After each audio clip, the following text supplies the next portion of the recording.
Como ser uma mulher posicionada. Este é o tema do vídeo de hoje e eu trago uma palavra de Deus para o teu coração. Estava meditando acerca do texto, o Espírito Santo tem falado muito comigo sobre posicionamento e o texto base, Esther 4, capítulo 4, versículo 14, que diz assim: porque se de todo modo tu te calares, socorro e livramento virá de outra parte. Mas quem sabe não foi para este tempo que tu chegaste a ser rainha. Eu acho interessante o direcionamento de Mardoqueu dado a Esther.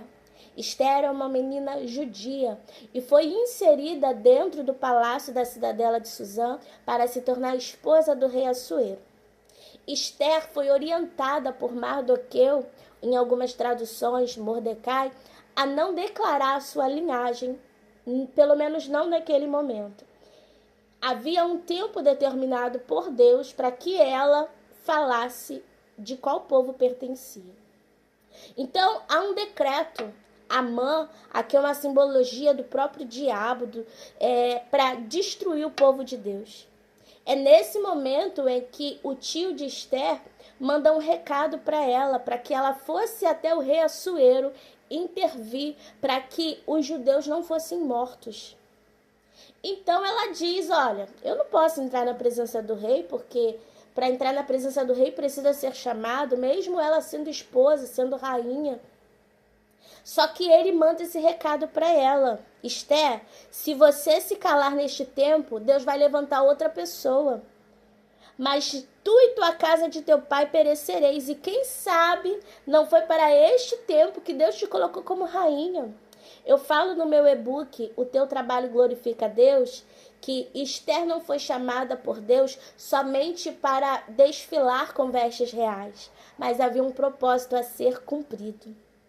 Então, como ser uma mulher posicionada? Porque Esther, ela estava com medo das consequências que ela teria.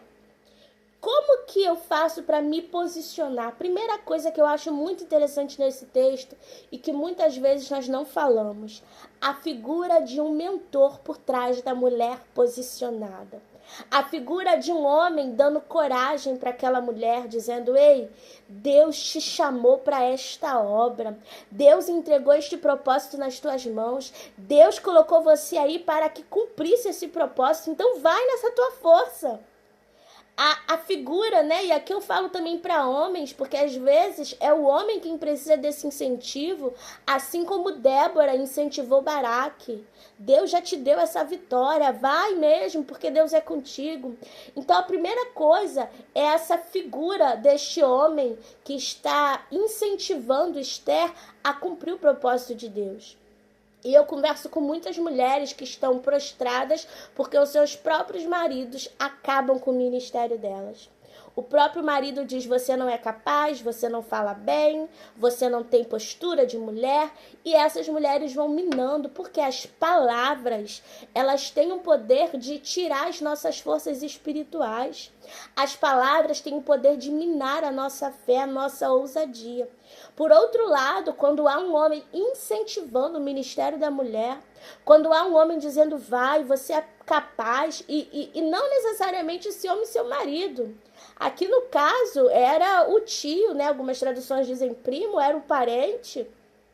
E não necessariamente ser um homem, às vezes pode ser uma amiga, pode ser uma pastora, uma mentora espiritual, alguém que está te dando um empurrão para que você fique na posição que Deus te chamou. A segunda coisa que uma mulher posicionada precisa entender é a dimensão do problema. Eu costumo falar que nós precisamos ter um choque de realidade. O mundo espiritual é muito real. E muitas vezes nós estamos, eu gosto de usar essa expressão, estamos moscando. Por quê? Porque nós não temos dimensão do problema que nós estamos enfrentando. Meu esposo sempre traz uma mensagem que eu gosto muito, uma palavra: estamos em guerra. E Paulo fala aos Efésios que a nossa luta não é contra carne e sangue, a nossa luta é contra as hostes espirituais deste mundo tenebroso. Então, Deus vai nos colocar em uma situação em que nós vamos ver que nós estamos realmente em guerra. Às vezes é uma batalha na família, uma enfermidade, ou de repente você vai ter um choque com o mundo espiritual. Às vezes é um pesadelo, é uma perturbação à noite. Você vai ter um choque com o mundo espiritual a ponto de você dizer assim: eu preciso me posicionar. Esté teve esse choque. No capítulo 4, versículo 14, a qual nós lemos, o Mardoqueu fala para ela: olha só, você está achando que por você ser rainha você vai se salvar? Se você não se posicionar, Deus envia livramento de outra parte, mas você e sua família vão perecer. Então Esther tem esse choque de realidade. E nós precisamos ter. E uma hora ou outra, Deus vai permitir que algumas coisas deem errado para nós nos posicionarmos. A terceira coisa, a primeira coisa, o mentor que impulsiona ou mentora não necessariamente precisa ser o cônjuge. Segunda coisa, choque de realidade. Terceira coisa, Esté disse: vai e ajunta todos os judeus que se acharem na cidadela de Suzã. Jejuai por mim e não comais nem bebais por 3 dias, nem de dia nem de noite. E eu e as minhas moças também assim jejuaremos. Terceira coisa, consagração. Não tem como ser uma mulher posicionada ou um homem posicionado se não estiver em consagração com o Senhor. Se você não lê a palavra de Deus, se você não tira um tempo de joelho no chão, você não consegue ficar de pé. Nós precisamos nos consagrar. Por quê? Porque batalhas espirituais se vencem com armaduras espirituais.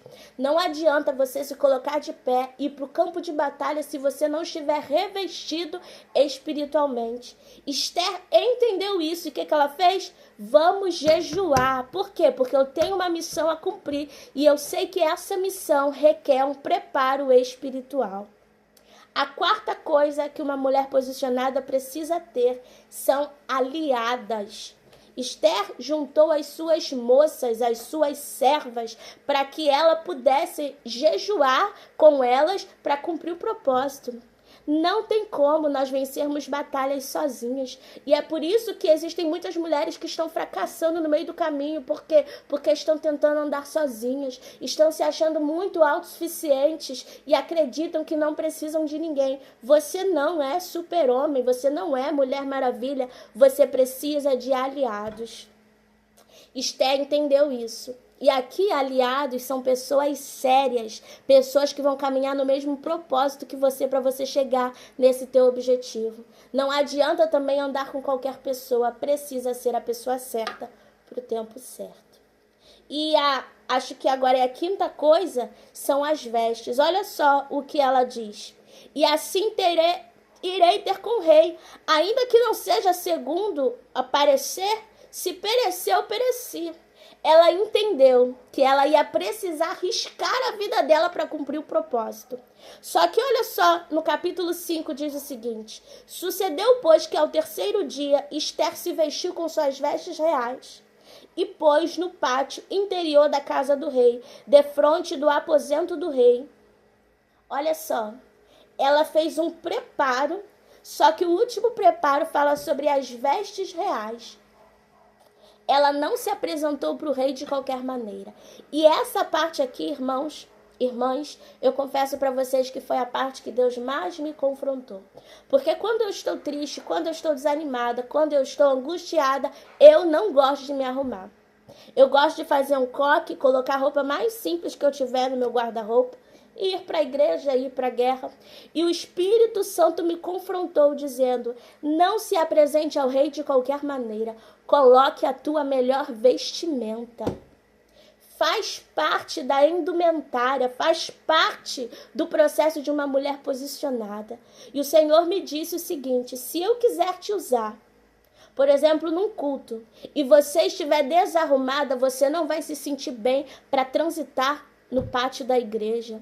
Isso aí vai impedir de fazer o que eu tenho para fazer através da sua vida. Isso me confrontou demais. E eu comecei a mudar as minhas vestes. Eu estava ontem indo almoçar com meu esposo, e eu sempre ensino isso para as mulheres que gostam de usar uma roupinha assim um pouquinho mais decotada, que não usem na igreja, num ambiente espiritual, onde as pessoas estão tentando se conectar com Deus. Mas não precisa se desfazer das suas vestes, que são assim um pouco mais indecentes. Você pode usar no jantar romântico com seu esposo, por exemplo. E ontem eu fui almoçar com meu esposo e como estava muito calor, eu coloquei um vestido de alcinha. E esse vestido é um pouquinho decotado e meu esposo até ficou assim de olho assim em mim. E eu tava me achando bonita e nós estávamos dentro do carro do Uber indo para esse restaurante e eu olhei assim para mim, eu já comecei a me sentir mal. E o Espírito Santo falou assim para mim: "E se eu quisesse te usar agora para falar com o motorista? Você ia se sentir bem?" Como Deus já fez várias vezes em um passeio, vai lá, entrega isso e isso pro motorista. E eu me senti constrangida. E o Espírito Santo mais uma vez falou ao meu coração: você precisa andar na unção de Esther. A unção de Esther se preserva. A unção de Esther faz com que nós nos vistamos de forma que o Senhor possa nos usar em qualquer lugar. Aí muitas vezes nós estamos tão bem apresentadas, vestidas, mas nós não nos consagramos, nós não estamos com a vida no altar. Também não adianta nada, estamos ocas por dentro. Algumas vezes nós jejuamos, buscamos aliados, temos um mentor para nos fortalecer, mas estamos na guerra de qualquer maneira. Estamos com uma saia curta ou com uma saia muito apertada, mostrando os glúteos, né? Mostrando ali, marcando bem o glúteo, ou, né, como era no meu caso ontem, uma roupa um pouco mais decotada. E Deus, ele às vezes quer nos usar, só que nós não estamos com as vestes adequadas. E isso serve para os homens também, que algumas vezes gostam de usar roupas indecentes, né? Não são só as mulheres. Só que o Espírito Santo falou para mim que uma mulher posicionada, ela também se veste de acordo com a ocasião. Esther entendeu que para alcançar o favor do rei, ela não podia ir com trapos. Era costume dos judeus, quando eles estavam tristes, se vestirem de pano de saco. Agora imagina, se Esther fosse ver o rei de pano de saco, ela não ia arrumar nada com ele. Mas quando ele vê Esther toda bonita, arrumada, bem apresentada, ele estende o cetro para ela. Me pede o que tu queres. Até metade do reino, se tu me pedires, eu te dou. Não, eu quero que o Senhor venha almoçar comigo, meu rei, porque eu tenho algo a lhe declarar. E Deus dá-lhe uma estratégia para ela. Então, a mulher posicionada, ela vai passar por fases até chegar ao posicionamento. Não adianta estar bonito por fora e oco por dentro. Não adianta estar cheio por fora, mas estar feia por fora. Está bonita por dentro e está feia por fora. É um conjunto da obra. Então, que nós venhamos nos posicionar. Por quê? Porque o Senhor nos chamou para uma grande obra. E nas palavras de Mardoqueu é o seguinte: se você se calar, Deus levanta outra pessoa. Mas quem sabe, não foi justamente para esse propósito que Deus te colocou. Ei, não deixa Deus levantar outra pessoa para fazer aquilo que Deus te chamou para fazer, só porque você está com medo do posicionamento. Fala: Senhor, se tiver que sofrer, eu vou sofrer, mas eu não saio dessa vida sem cumprir aquilo que o Senhor me chamou para fazer, ainda que eu sofra. Ainda que hajam lutas, ainda que hajam dificuldades, eu vou fazer aquilo que o Senhor mandou eu fazer. Porque, Esther, se você não se posicionar, a tua casa vai perecer. E aqui eu não estou falando só para mulheres, viu? Nós estamos falando tanto de mulheres posicionadas. Cadê os homens? Deus chamou os homens também para se posicionarem. E eu creio que quando nós tomamos uma posição, Deus pode nos usar poderosamente para trazer livramento para toda a nossa casa. Que Deus te abençoe poderosamente.